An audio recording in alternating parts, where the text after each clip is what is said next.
આપણે ધોરણ 10ની અંદર હ્યુમન રોબોટ એક યુનિટની અંદર જોયું યંત્ર માનવ. તેની અંદર જોયું કે જે પ્રેમ ચોપરા નામનો છે એ વ્યક્તિ રોબોટ ખરીદવા માટે જે રોબોટ પ્લાઝા સુપર માર્કેટની અંદર જાય છે. તો હવે આપણે આગળનું જોઈએ. તેની પહેલાં હું દરેક જે વિડીયોની અંદર કહું છું, spelling is important in our life. તો સ્પેલિંગ જરૂરી છે, આપણને આવડતા હોવા જોઈએ. જો સ્પેલિંગ વ્યવસ્થિત હશે તો આપણે વાક્યો, પ્રશ્ન, તેના જવાબો, શોર્ટ નોટ, આ ઉપરાંત આપણે ઘણું બધું કરી શકીએ. તો તેના સ્પેલિંગો આપણે જોવા માટે પ્રયત્ન કરીએ. લોન એટલે ઘાસ, મેલ એટલે ટપાલ નાખવી,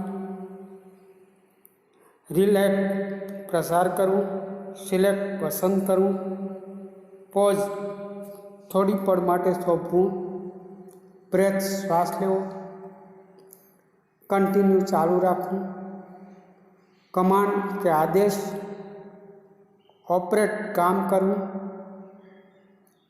લિમિટેડ એટલે મર્યાદા, રેડિયસ એટલે ત્રિજ્યા, એક્સપ્લેન એટલે સમજાવવું, નોડ એટલે કે માથું ધૂણાવવું, હલાવવું, ડેમોન્સ્ટ્રેટ બતાવવું, ગેટ એટલે ચાલવાની રીત, ગ્રીપ એટલે પકડ, મૂવમેન્ટ એટલે કે હલનચલન, વેલ ટ્યુન સારી રીતે કાર્યરત હોવું, ફિક્સ ગોઠવેલું, સેટિસ્ફાઈડ સંતોષ થયેલું, ડીલ એટલે સોદો, ડિસિપ્લિન એટલે શિસ્ત, સિસ્ટમ એટલે રચના, પ્રિન્સિપલ એટલે કે સિદ્ધાંત, ઓબે એટલે પાલન કરવું, માસ્ટર એટલે માલિક, હાર્મ એટલે નુકસાન પહોંચાડવું, ઇમ્પ્રેસ એટલે પ્રભાવિત કરવું, સેલ ડીડ વેચાણ એટલે દસ્તાવેજ, અને કોન્ટેક્ટ કરાર મિસયુઝ એટલે દુરુપયોગ, એ કમ્પ્લાયન્સ એટલે સાગરીત, અને સ્ટેન્ડ એટલે વિચિત્ર, એમ એટલે રમૂજ માળ્યો, થરોલી સંપૂર્ણપણે, અને ટ્રીમેડસ ખૂબ જ, એક્યુરેટ એટલે ચોકસાઈ, કલેક્ટ એટલે એકઠું કરવું, જ્યુસી એટલે રસવાળું, પાઇલ એટલે ઢગલો. તો આ રીતના આપણે સ્પેલિંગ એની અંદર આપણે જોવા માટે પ્રયત્ન કર્યો. હવે આગળ આપણે જ્યાંથી અધૂરું છે ત્યાંથી આપણે જોઈએ. તો તમે અંગ્રેજી દરેક ખુલ્લી રાખશો મને આશા છે. You mean sitting at home, I can command the robot in the city market. આ પ્રેમ ચોપરા એમ પછી જે છે, શું તમે એમ કહેવા માગો છો કે બજારમાં ફરતા રોબોટનું ઘર બેઠા સંચાલન કરી શકું? તો માર્કેટ એટલે બજાર. It operate within A limited radius of A kilometre. તો એનું કહેવાનું છે કે માત્ર 1 કિલોમીટરની ત્રિજ્યામાં હોય તો આને કમાન્ડ કરી શકીએ. By the way, this one is called, એટલે આ રોબોટનું નામ છે રામસિંગ 070. શું એને ધીસ વન કોલ્ડ આ તરીકે ઓળખવામાં આવે છે? રામસિંગ 070. તો સેલ્સમેન એક્સપ્લેન, આ રીતનું એણે સેલ્સમેન છે એ સમજાવે છે. પ્રેમ ચોપરા નોડેડ, માથું જણાવે છે. તો salesman demonstrated the gate grip movement in some program, જે ફંક્શન. તો તે એમ કહે છે કે માત્ર કેટલી આની મર્યાદાઓ છે કે 1 કિલોમીટરની મર્યાદાની અંદર રહીને કામ કરશે. પ્રેમ ચોપડાએ માથું ગુણાવ્યું. સેલ્સમેને હલનચલન, પકડ, ચાલવાની રીત, અમુક પ્રોગ્રામ કરેલા કાર્યોને બતાવ્યા. મુમેન્ટ એટલે હલનચલન, ફંક્શનલ કાર્ય. Everything hose well tune and fix.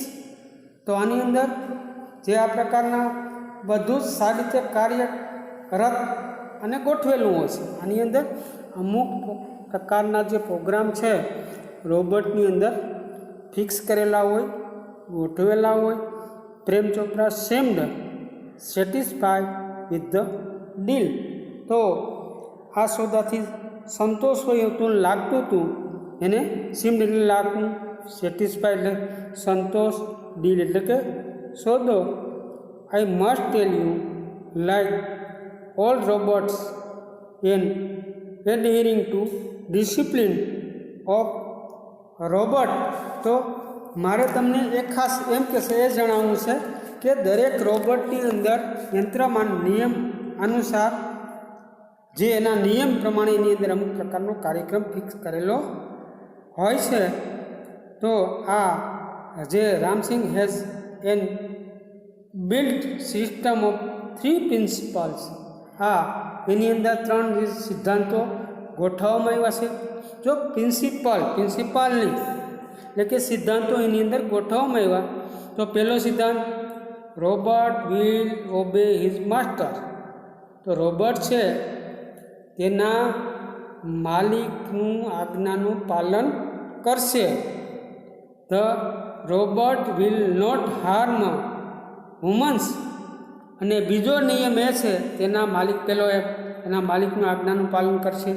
Robot માનવીને નુકસાન નહીં કરે. જો હાર્મ એટલે નુકસાન. And third one, the robot will not take harm to self. એટલે પોતાને પણ નુકસાન નહીં કરે. તો આ જે 3 સિદ્ધાંતો છે એ 3 સિદ્ધાંતો તેને ગમી ગયા. તો આને કારણે એ લેવા માટે પ્રયત્ન કર્યો. પહેલો સિદ્ધાંત આપણે જોયું કેવા પ્રકારનો. પ્રેમ ચોપડા પહેલા સિદ્ધાંત જે છે એ તેના માલિકનું આજ્ઞાનું પાલન કરશે. રોબોટ માનવીઓને નુકસાન નહીં પહોંચાડે. રોબોટ પોતાને નુકસાન નહીં થવા દે. તો આ મારે તમને એમ જણાવવું કહેવું જોઈએ કે આ નિયમ અનુસાર આ જે રામસિંગ નામનો જે રોબોટ છે 070 આ પ્રકારનું કાર્ય કરે છે. ત્યાર પછી Prem Chopra heard the first principal. Heard એટલે સાંભળ્યું. પહેલો સિદ્ધાંત માત્ર એને સાંભળ્યો. And impress him. એનો પ્રભાવ તેના ઉપર પડ્યો. પેલો કયો હતો તો એની જેના માલિકનું આજ્ઞાનું પાલન કરશે. તો આ સિદ્ધાંત તેને એકદમ તેના જીવનમાં અસર કરતા છે. He did not take notice the other to. બીજા ઉપર ધ્યાન ન આપ્યું. માત્ર પહેલો સિદ્ધાંત તેને સાંભળ્યો અને ઇમ્પ્રેસ હિમ અને એની પર પ્રભાવ. He did not take notice the other two. He nodded delightedly and assigned the cell deed in contact of no misuse of robot. જો અને ડિલાઇટ એટલે આનંદમાં, એસાઇન એટલે સહી કરવી, સેલ ડીડ એટલે કે જે કાંઈ આ કરાર છે એની ઉપર જે છે પ્રેમ ચોપરા પહેલો સિદ્ધાંત સાંભળીને પ્રભાવિત થઈ ગયા. બાકીના 2 સિદ્ધાંત ઉપર તેને આનંદમાં માથું હલાવીને વેચાણ દસ્તાવેજ રોબોટનો દુરુપયોગ નહીં થાય તેની ઉપર એની સહી. જો મિસયુઝ એટલે ગેરઉપયોગ, કોન્ટ્રાક્ટ એટલે કરાર, સેલ એટલે વેચાણ દસ્તાવેજ. He had now what a servant and a accomplice. નોકર અને એક સાગરીત મળી ગયો. શું મળી ગયો? એક નોકર અને એક સાગરીત મળી ગયો. બરાબર. તો પ્રેમ ચોપરાએ આવો વિચાર કર્યો કે તેની પાસે નોકરને સાગરીત હતો. તો આ આપણે Prem Chopra heard the first principal It impressed him. He did not take notice the other two. He nodded lightly and assigned the cell did contact of no misuse of Robert. He had now got a servant and a compliance. તો આ આપણે જોયું if Ramsinh 070 my Robert can shop for a grocery. તો એને એમ થયું આ છે જો કરિયાણાની વસ્તુ ખરીદી શકે then why not for better things like jewels, thought Prem Chopra. એને એવું વિચાર આવ્યું જો કરિયાણાની વસ્તુ ખરીદી શકતો હોય, કરિયાણું ખરીદી શકતો તો હીરા જેવી સારી વસ્તુ કેમ ન ખરીદી શકે. હો ક્વેશ્ચન એના મગજની અંદર આવે છે. તો if Ramsinh 070 my Robert can shop for grocery, then why not for better things like jewels, thought Prem Chopra. The market, Robert carrying heavy packets, heavy એટલે વજનદાર, carry એટલે લઈ આવું, buying theatre ticket તો theatreની ટિકિટ ખરીદવી, carrying grocery to the car, very common sight દ્રશ્ય. તો એને એમ થયું કે આ એક સામાન્ય બજારમાં ભારે સામાન ઉપાડવા, સિનેમાની ટિકિટ ખરીદવા, ગાડી સુધી કરિયાણું લઈ જતા રોબોટ એક સામાન્ય દ્રશ્ય હોવા છતાં શું લાગ્યું, એક સામાન્ય દ્રશ્ય હોવા છતાં કે but still strange and amazing servant, કેવો એક વિચિત્ર અને રમૂજ માળે એવો, કેવો એક વિચિત્ર અને રમૂજ માળે એવો એને એક આ વ્યક્તિ મળી ગયો, એટલે કે રોબોટ. આ વ્યક્તિ એટલે કે રોબોટ મળી ગયો. રામસિંહ 070 હોજ ટ્રોલી ઇફિશિયન્ટલી, કેવો ખૂબ જ એકદમ કેવો અતિ ઝડપી. રામસિંહ ખૂબ જ કાર્યક્ષમ હતો. કેવો હતો? કાર્યક્ષમ. With tremendous speed in accuracy, કેવો હતો? એ ઝડપી. કેવો?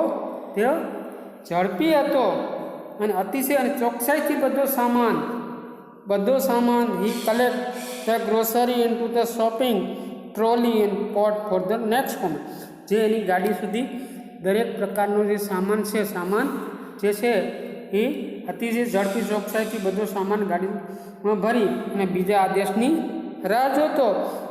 ને next 2 kilogram of mangoes ripe અને જ્યુસી, 2 પાકી કેરી 2 કિલો, કેવી? રસવાળી. તો command Prem Chopra from A distance